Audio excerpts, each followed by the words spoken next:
Sir, tatanong ko yung e-bike, sir, kung pwede sa MacArthur o hindi.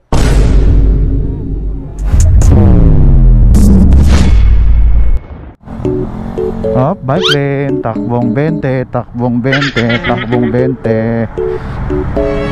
takbong 20. Ay, sinanay, putawid po. Okay. So ayun, what's up mga pips, Moto Trips. So dito naman tayo sa Valenzuela mga pips, no? So may naisip na naman ako itanong sa mga red boys or traffic enforcer dito sa Valenzuela kung ang e-bike is allowed or pinagbibigyan na lang dito sa MacArthur Highway mga pips, no? Or depende kung may registration sila. So let's go mga pips.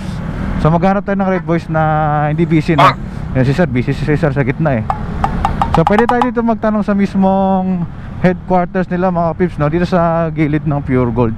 So kapag nahuli ka dito sa Valenzuela mga pips, dito mo tutubusin yung lisensya mo or babayaran dito sa may gilid ng Pure Gold Valenzuela mga pips, no?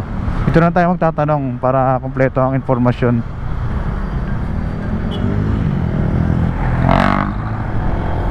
Ayan dito mga pips. So ayan, Pure Gold Valenzuela.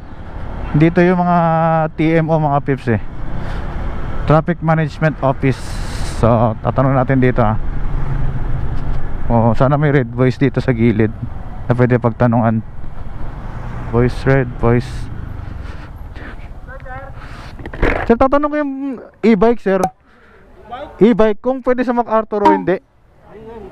Ah, hindi na, kahit may registration. Ah, okay.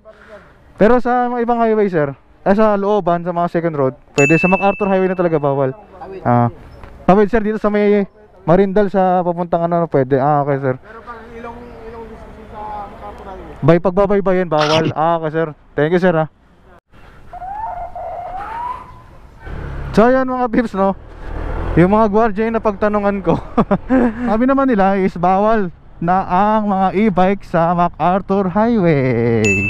So kahit may registration ka, bawal pa rin ang e-bike sa MacArthur Highway, no. So pwede lang siya yung tatawid ka lang.